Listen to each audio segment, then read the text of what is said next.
Welcome back to the channel.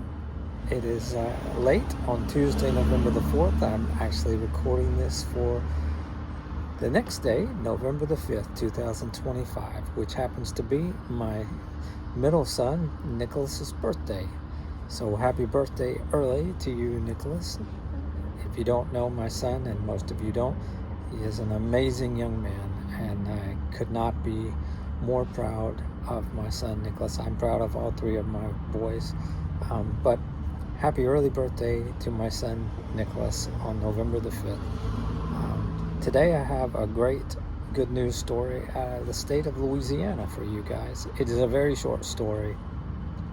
I spent quite a bit of time after work today going through a lot of different stories for you guys. There were some that I thought were good stories, but I settled on this one for a pretty good reason, and I will tell you about it after I'm done telling you the story, and then maybe you'll understand why. And then when it's done, because it is so short, I have 3 or 4 quotes for you guys, which has become my normal thing to do.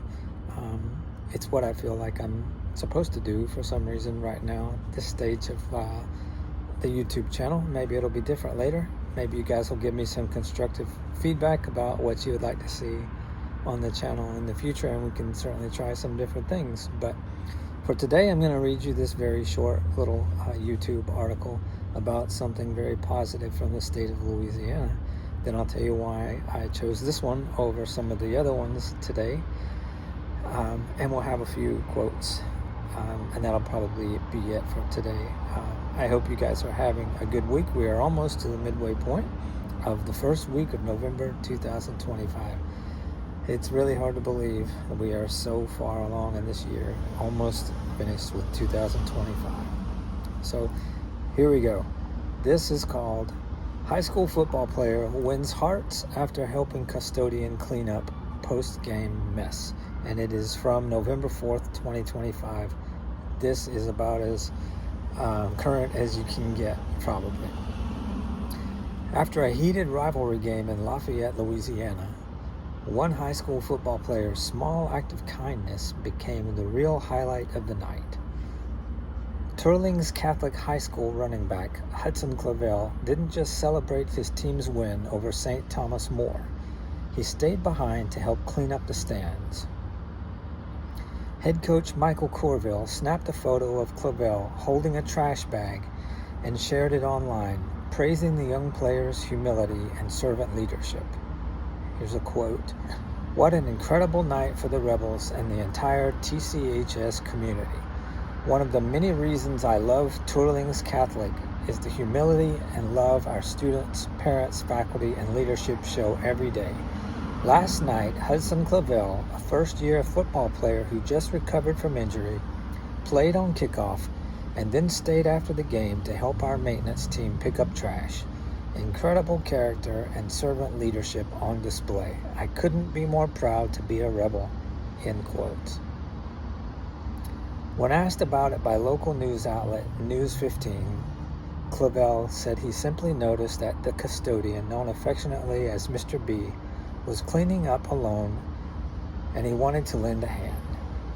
Quote, "I see Mr. Bryan, we call him Mr. B, my custodian, and he's picking up trash in the bleachers with just a little 5-gallon bucket. And it was just him picking up a bunch of trash. And I just wanted to give him a hand," Clavell said. And that is the completion of the article. That is it. There's a very touching photo as part of the article as well. So I will tell you why I chose this article over some of the other ones, is because it reminded me of my 3 boys, who all were athletes, scholar athletes. They were all very athletically gifted, and they were academically gifted, which I praise God for that, and they were blessed for that. But they also exhibited this kind of servant leadership, all 3 of them. And so on the anniversary of my son's birthday, this article reminded me of so many times watching my boys stay after to help clean up ball fields, bleachers, sidelines, and things like that. When so many of the other players and athletes and assistant coaches were in the locker rooms, were gone in the parking lots, were already at restaurants and things like that, or had gone home, and my kids were, at no urging of my own necessarily, or their mothers, they were there doing what they thought was the right thing. And I know that there are a lot of other athletic children who will do the same thing. So this reminded me of something that I've seen my kids and some of my friends' children do the same thing. A lot of children, a lot of athletes, certainly a lot of professional athletes don't do these sort of things, but it really is a special kind of person who sees the need and goes to do what they can do to help out with it. So I applaud this young man, Mr. Clavel, young man Clavel, for doing this, for helping out this young maintenance worker who needed help there in the bleachers by himself. Right thing to do, absolutely. And this young man set an example for the rest of his team, who should have been out there helping at least a little bit, something. Everyone picks up a little bit, it's all over with in a hurry. What an amazing guy. So thank you, young man, for setting an example for your teammates. And thank you to my children for setting an example for their teammates all those years as well. So here are a few quotes, and then that'll be it for today. This is a quote I had not heard before, but I liked it. Children are like wet cement. Whatever falls on them makes an impression. That is by a guy named Chaim Genot, who you probably have never heard of before, but he is a pioneer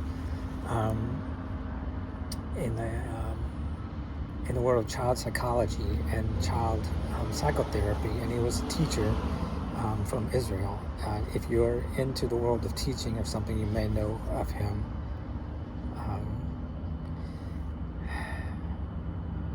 There was a couple more on here I wanted to read to you. W.E.B. Du Bois, who was a very famous African-American, the first African-American to graduate with a PhD from Harvard. He said, children learn more from what you are than what you teach. Absolutely. Carl Jung, who you probably do know, very, very famous psychologist and psychotherapist from the 20th century. He said, children are educated by what the grown-up is and not by his talk. Definitely, absolutely, positively true. And then I will finish today with a couple from the Bible, of course. At that time, the disciples came to Jesus and asked, who then is the greatest in the kingdom of heaven? And he called a little child to him and placed the child among them. And he said, truly I tell you, unless you change and become like little children, you will never enter the kingdom of heaven. Now, there are a lot of ways to look at this verse, but I like to look at it in its simplest form and say, you know, sometimes children lead the way for us as adults. Sometimes if you just do some of the things that a child would do, he might lead the way to you to where maybe you should be. And certainly tonight in this article that I read to you, this child set an example for all of us. So that'll probably be it for today. I hope you guys are having a great week. Remember, God is real. He loves you. He's everywhere you are and everywhere you're ever going to be. And I love you too. And hopefully we'll see you back here tomorrow.